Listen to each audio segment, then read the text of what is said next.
अस्सलामुअलैकुम। सुनो कहानी मेरी जुबानी। मैं हूँ मैमा कामरान। दोस्तों, 23 मई 2021 को मशहूर मुसन्निफ एरिक कार्ल इस दुनिया से रुखसत हो गए। उन्होंने अपनी 91 साल जिंदगी में बच्चों के लिए बेशुमार खिदमात पेश की हैं। एरिक कार्ल ने तस्वीरी कहानियां मुतारिफ करा के कहानियों की दुनिया को एक नया मोड़ दिया है।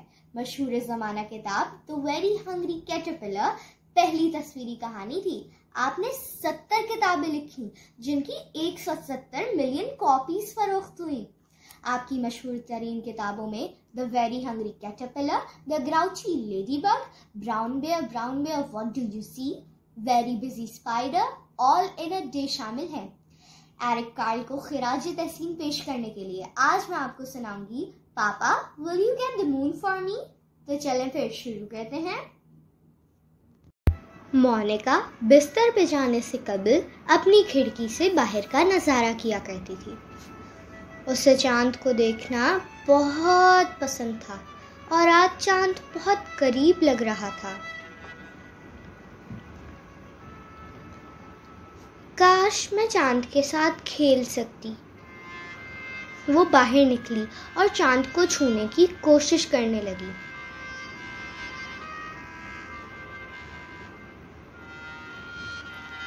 उसने अपने हाथ चांद की तरफ बढ़ाए पर सब बेसूद था।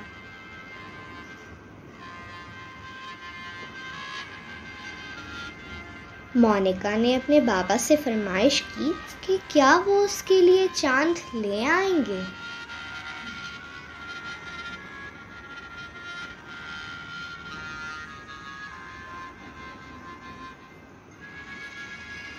उसके बाबा एक बहुत ही लंबी सीढ़ी ले आए।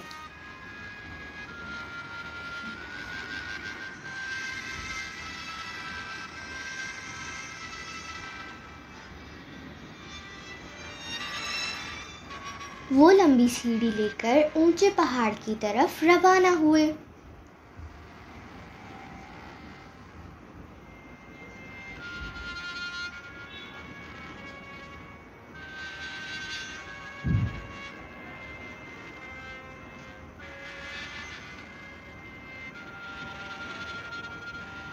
फिर बाबा ने वो लंबी सीढ़ी पहाड़ की चोटी पे रख दी।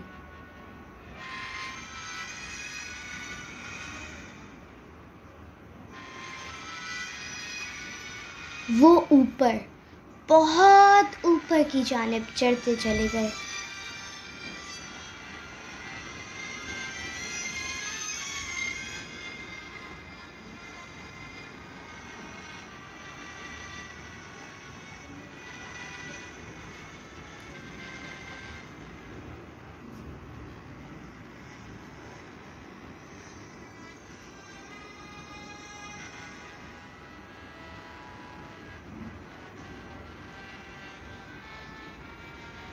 आखिरकार वो चांद तक पहुंच गए और उसे हिलाने की कोशिश करने लगे।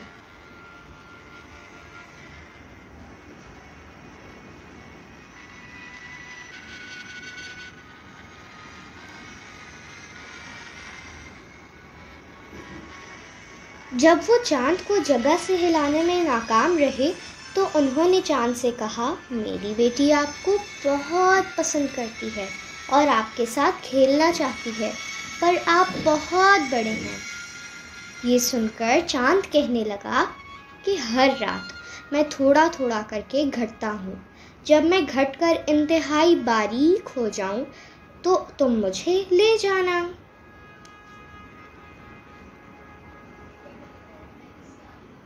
और फिर चांद रोज़ बरोज़ छोटा होता गया।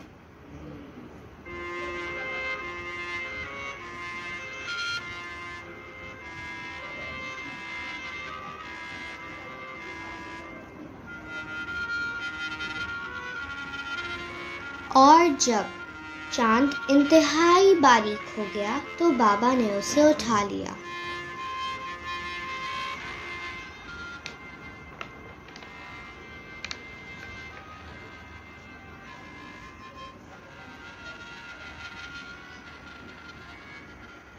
वो आहिस्ता आहिस्ता नीचे आते चले गए और चांद लाकर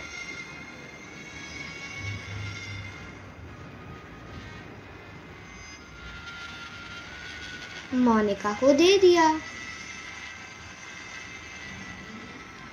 देखो, मैं तुम्हारे लिए चांद ले आया। मोनिका खुशी से छलांगे लगाने लगी और चांद के साथ नाचने लगी।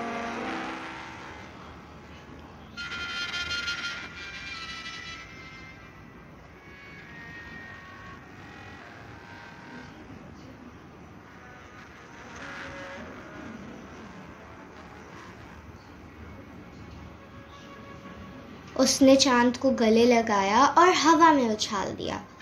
चांद छोटा होता चला गया और देखते ही देखते वो हवा में गायब हो गया।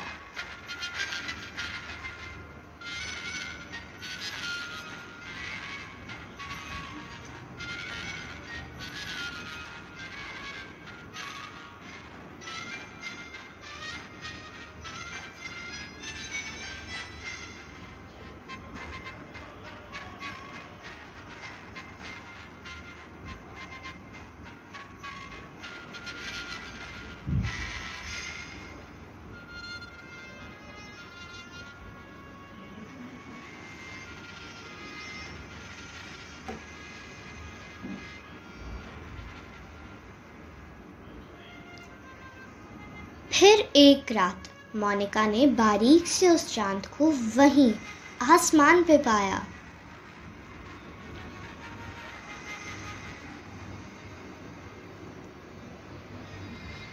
हर रात चांद थोड़ा थोड़ा करके बढ़ता गया और एक रात मुकम्मल गोल हो गया। मोनिका चांद को फिर से आसमान पर चमकता धमकता देखकर खुश हो गई। वो वही है जहां उसे होना चाहिए था।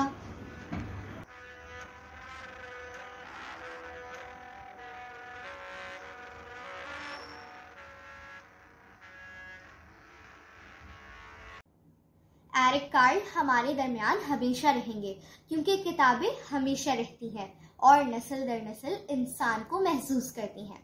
जी, तो कैसी लगी आपको आज की कहानी? अपनी राय का इजहार जरूर कीजिएगा और अगर पसंद आए तो अपने दोस्तों के साथ भी शेयर कीजिएगा। अल्लाह हाफिज।